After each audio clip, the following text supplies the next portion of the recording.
If your accountant has ever told you to cut back on professional development or slash your teacher appreciation budget or your staff development budget just so you could stay afloat, or has told you, hey, you probably can't go invest in that program, please listen. The problem is not that you're spending too much money on your people or yourself or your investment or your support system. It's that your school has invisible money leaks that are draining your profit, leaks that no spreadsheet will ever catch or accountant. So I created the 6 money leaks of schools that show you the 6 core areas that schools lose money every single month without realizing it. If you close even one of them, your profits will start to soar without sacrificing your team. Go get it now and stop blaming the things that are actually building your school.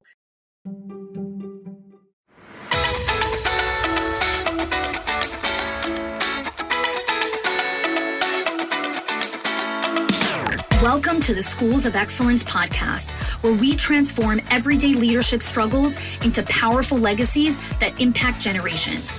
I'm your host, Chanie, a 20-year veteran of school leadership who has helped hundreds of school leaders achieve what many thought was impossible through our signature programs, School Leadership HQ and Enrollment Engine. With our battle-tested frameworks and blueprints, leaders have achieved 90% parent retention, 50% less staff turnover, 15% improved profit margins, and increased enrollment by 25%. My mission is simple: to revolutionize school leadership by elevating the skills, the habits, and mindset of passionate leaders ready to create lasting change. Join me as we build your legacy of excellence, one transformative conversation at a time.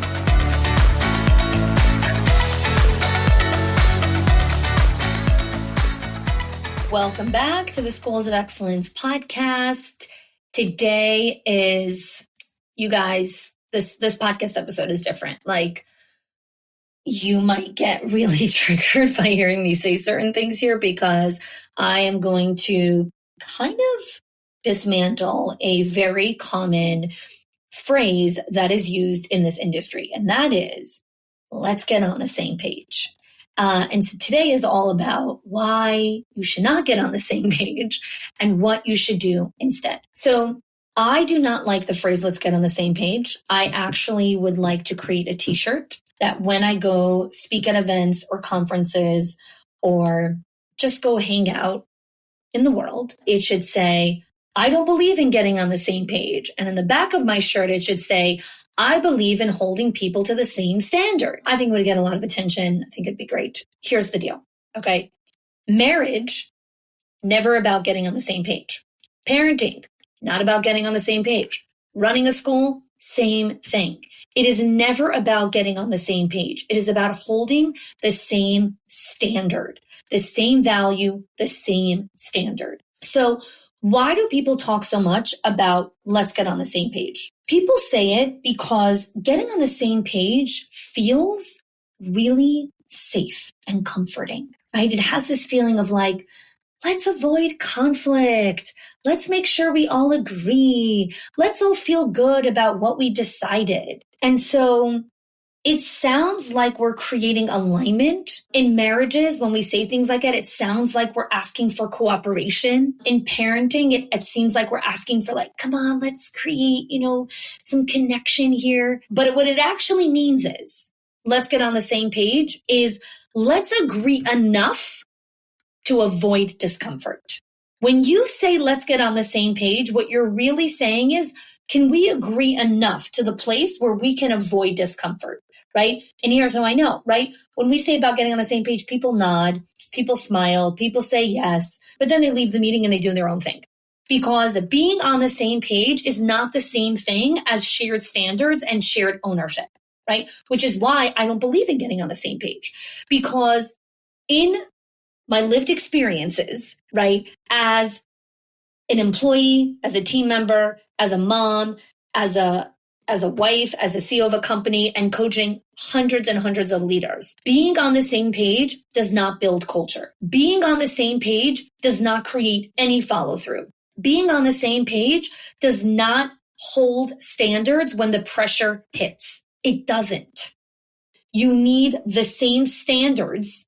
You need guardrails that guard those standards. And this is a huge part of what I've been updating in all of our training inside of School Leadership HQ, is when I teach something new or an old concept that I've taught before, but now I'm kind of updating the teaching. I teach it with guardrails and with rhythms, because when we have an idea or a concept or a standard, we have to understand that people are always going to push the boat. So what are the guardrails that keep that standard? What are the rhythms so we can keep returning to that standard? What ownership looks like, right? That reinforces the consistency and the predictability of that standard. We don't need to be matchy-patchy of the same words. We don't need to be saying, I say this and no, we need to match follow through, because the real test of culture isn't, did we agree in the meeting? Were we on the same page in the meeting? It's, did you both take action after the meeting? Was the follow through the same? Being on the same page is so much more about appeasement and agreements and this like passive compliance that takes you to the world of nowhere. Okay. Real ownership, real standards, real follow through are completely different. Okay. Appeasement is like, all right, fine. Just have the cookie. Just stop bothering me. Or appeasement on the global stage. That has never worked in politics. It gets you nowhere, right? Appeasement gets you nowhere. It doesn't win wars. It doesn't win anything.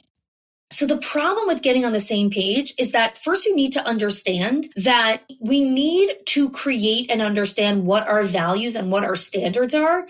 And then we can actually create ownership and follow through and accountability, because getting on the same page is about false harmony, right? Everyone agrees, but nothing changes. You follow through on your promises, but no one else does. And so like top performers, people look at them and they're like, okay, so I guess the rules don't really matter here, because some people follow through and some people don't. So how do we create these standards?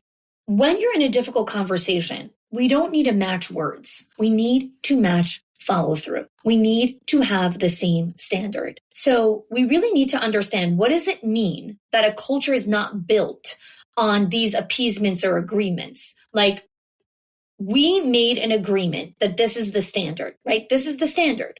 Okay.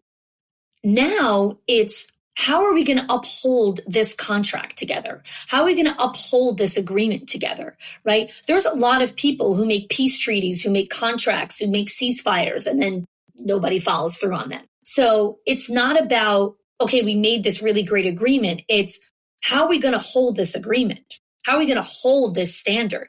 So I've spoken about this a lot on the podcast, and I speak about this a lot in School Leadership HQ, which is systems create structure, rhythms create safety. Okay. Systems create structure, rhythms create safety. And I say it hundreds of times, and I'll continue to say it because you need to know it in your sleep. Okay. So when you are creating standards, right? When you're in a conversation, whether that's with teachers or admin, doesn't matter. The standard creates the clarity. Okay. So the standard of the school is, let's say, this is how we dress here. This is how we speak here. This is how we come on time here, whatever it is, right? Whatever the standard is. Then there's a shared ownership, right? Where we own the standard together, which means that I'm just as responsible to follow through with the standard as you are, right? That's what creates predictability and safety. We always go back to safety, because when people feel safe, they stay. So we stop building an organization where the leader presents a problem and then the teachers present a problem. They're like, okay, now it's the leader's job to fix it. No, that's not how this works. That's not a shared standard, right? That's, we're on the same page. Yeah, there's a problem here. And, yeah, I agree with the problem. Are you going to solve the problem? No, we have a shared standard, which means we both create solutions together. We co-create solutions. So standards create the clarity. Shared ownership creates the predictability, which creates the safety. So I'll tell you a story, an interesting story. We just redid our guest bathroom after we had a flood in our house, and then we redid construction. The guest bathroom is beautiful. It's actually nicer than our, master bathroom. And it's always what happens with construction, right? So anyways, my daughter Goldie, she's like, oh, they were coming out of the pool on Friday afternoon, and the kids' shower was being in use by one of the other kids. And Goldie's like, can I shower in the guest bathroom? And I was like, no, Like, the guest bathroom is beautiful and it's clean and I don't want anyone inside of there. And she was like, please, please, please, can I go into the guest bathroom? I'm like, fine. So she goes into the guest bathroom. That's Friday. I don't check the guest bathroom, before Shabbat. Shabbat morning, I don't know why I decided to go into the guest room. And I walk into the bathroom. The light's on, the vent's on, the water's leaking. There's a wet towel on the floor and her clothes are on the floor. And I'm like, oh my God. Like, this is why I don't want anyone showering in the guest bathroom. So I go over to my daughter, Goldie, and I'm like, no more showering in the guest bathroom. And she's like, why? And I was like, come, I'll show you why. So I bring her to the guest bathroom and I'm like, the light's on, the vent's on, the water's leaking, the towel's on the floor, the clothes are on the floor. What in the world? And she's like, well, you never told me what the standard is of what the bathroom has to look like, after I finish showering. And I'm like, oh, sweet child, like, you just know how to match my words, right? Like, my words, I always talk about the standard. She's like, well, you didn't tell me the standard. So I was like, all right, here's the standard. Same standard as the kids' bathroom. After you shower in the kids' bathroom, you need to pick up your wet towel. You need to pick up your clothing. You need to make sure the light's off. You need to make sure the vent's off. And you need to make sure that nothing's left on the floor. Same standard. All right, Mom, I'm going to do that. When I shower again in the guest bathroom, I'm going to follow that standard. I'm like, great. And also, no showering there for the next 2 months because I need a break from this. Why am I telling you this story? Because we want shared standards. And just like you guys, the teachers, they play with the kids. They do these things. And we want them to follow a certain standard, but then we don't define what the standard is. So, for example, directors or owners would say things like, I really want the teachers to have active participation with the kids. I want them to be intentional with the kids. That's the standard. And I'm like, no, that's not the standard, because nobody can be intentional for 9 hours a day. So this concept that a teacher should be actively engaging with the kids at all hours of the day, that's not a normal standard. No one has that level of focus or that level of energy. No one, not you, not anyone. No parent, the best parent in the world, doesn't have that level of energy. A stay-at-home mom, she's playing with her kids. There are times where she's not actively engaging with her kids, right? Her kids are sitting and eating a snack, and she might be preparing dinner and they're like next to her, but she's not actively engaged with them. Or they're, playing on the side with blocks and she's reading a book next to them. She's not actively engaged with them. That doesn't mean she's neglecting them. So you have to actually explain what intentional or active means. Like, no teacher is supposed to be actively engaged with the kids the entire day. Okay, so what is the standard? What does active participation look like at 9 o'clock in the morning when the children are doing free play? What does active participation look like in the playground when there are about 30 to 50 blind spots and double the amount of kids? What does participation look like? What does participation look like at mealtime in a toddler room when every single possible thing at that table is a choking hazard or a toy? Versus, right, a plate in front of a toddler is a toy. It could turn into a hat. It could turn into a mask. It could turn into a slapping thing. But there's a million things I could do with a plate. I'm two. So what does participation look like at mealtime? What does it look like at outdoor time? What does active participation look like when I'm sitting and having dinner with a 15-year-old? That's a different kind of participation versus when I'm having dinner with my toddler, right? Active participation when you're having dinner with your toddler, cutting up the food, helping them ration the amount of ketchup that they're taking. So they're not having ketchup with French fries, but they're actually having French fries with a little bit of ketchup or whatever, right? Dinner with my 15-year-old, not cutting up his steak, not rationing his ketchup, not doing it. Active participation is having a great conversation with my 15-year-old son. With my 2-year-old, not so much having a great conversation. Their vocabulary is maybe 100 words, whatever. So playgrounds, always tough, right? Because teachers see their friends in the playground and they want to socialize and they want to catch up and they want to shoot the breeze with each other. And they forget that there are actual humans running around with 90 different hazards. And it's like, oh my gosh, 1 second, like there's a lot of issues here. The thing that we have to understand is we have to shift from like, I thought you were doing it. I thought that, I thought that was the expectation. No. What does shared ownership actually look like? Okay, so what does that actually look like? The culture can evolve and grow when the staff help build the standards, right? Because then everyone upholds the standards, not because you're policing them, but because they're shared, right? You don't need to get on the same page. You need the same standard. So how do we move from this appeasement, agreement, same page to this shared ownership? Number one, we have to name the problem. I've noticed that we're not resetting the room at the end of the day. This is a problem because the room at the end of the day needs to be reset. And so then we invite the team into the solution. What's getting in the way? What would help this become a consistent rhythm, right? Not a policy that I have to enforce and police, but a consistent rhythm. And then you create the shared standard.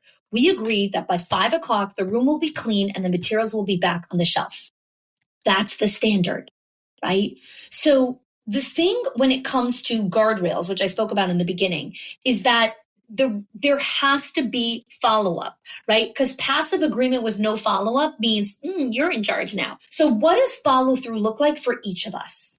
That's part of the conversation, okay? And then it's let's recommit to the standard that we built together. When things start to fall apart, don't become resentful. Don't start being passive aggressive. Bring it up and say, we created a standard. We need to recommit. We need to recommit.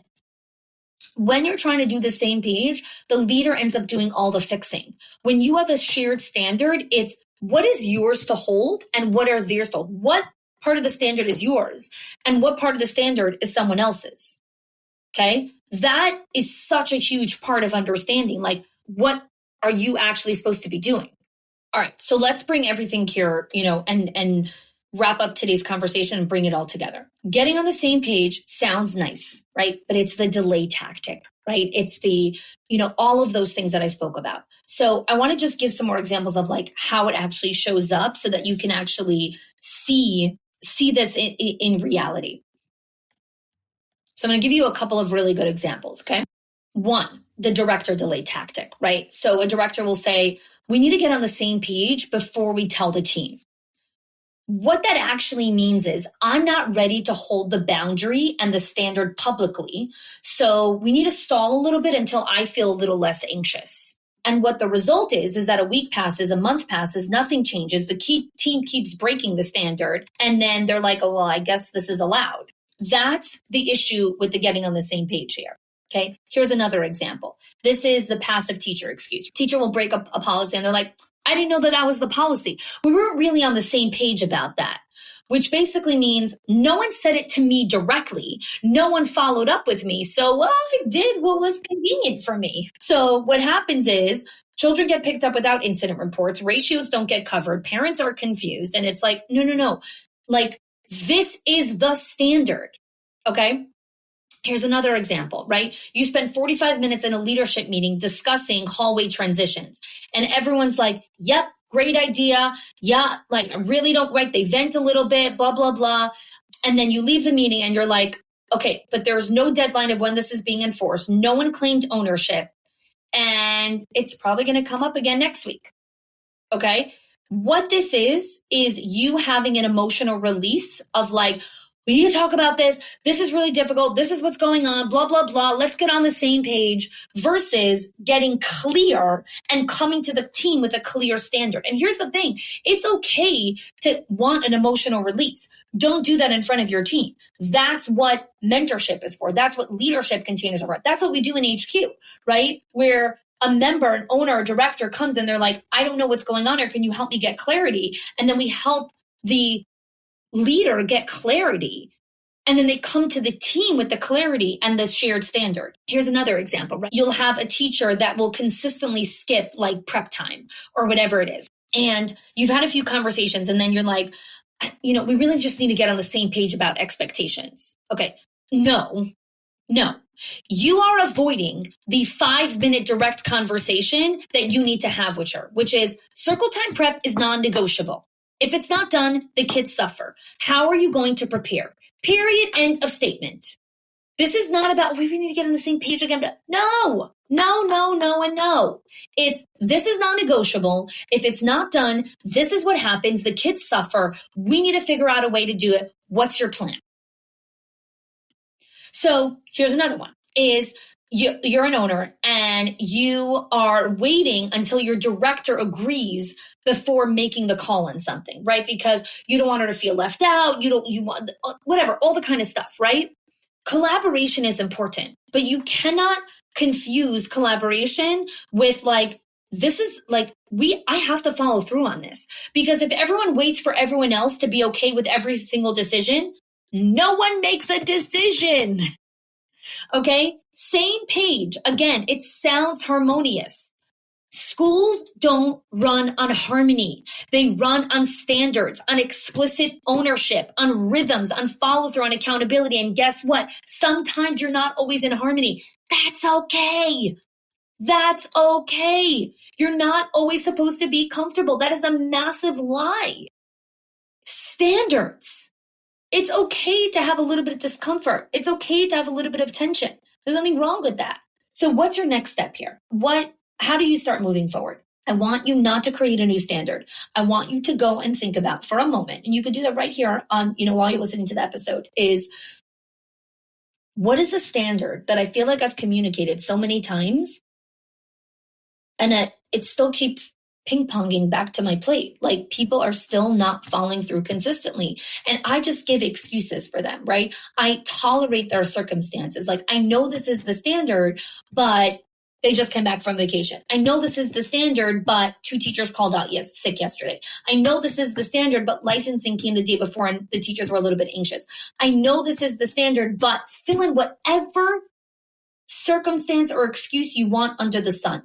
Take one of those standards and say, this will no longer be the standard except when blah, blah, blah, all these excuses happen. No, this is the standard. And here are the guardrails to make sure this standard gets followed through on in the chaos, right? This is what the guardrail is, because chaos is going to happen. Oh my gosh. Like, guys, people are always going to call out. Licensing is going to come visit. People are going to get sick. People are going to die. Things are going to happen. Like, stop constantly waiting to enforce policy and hold standard when everything is perfect. It is such a false, it's so not real. Like, please touch grass and live in this world. When you live in this world, things happen. Cars break down. People get sick. People go on vacation. People have babies. People have, moods. Oh my God, people have things.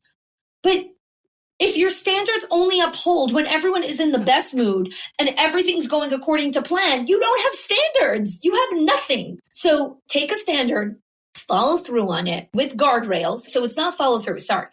Let me backtrack. Create the guardrails. Create the rhythm that holds that standard. That's your first step here. And if you don't know what standard you want to uphold and you're not sure how to do it and you don't know how to have that conversation, that's what we do in School Leadership HQ. Click the link in the show notes. We can get it and have a conversation. And I'd love to see if it's a good fit for you to join us and be part of an incredible container of leadership where we help you build the operational infrastructure, the rhythms, the consistency, the predictability for you and for your team so that it can hold. We had a client that we worked with, and she was really struggling with profitability. She kept raising tuition. She actually did 3 tuition increases within a 15-month cycle, and she still could not catch up. So I helped her work with our 6 money leaks in schools, and she only used 3 of the 6 money leaks and cut her expenses by 50%. 50. She did not fire anyone. She did not slash any of her programs, and she did not work more hours. Again, the 6 money leaks are not hacks or spreadsheets. These are patterns. They are small decisions that feel so normal that your school does, but they quietly drain your school's profit. So if you've ever wondered why you're working so hard, but still not seeing the return, this is your first step to clarity. Click the link in the show notes and find out what it's actually costing you.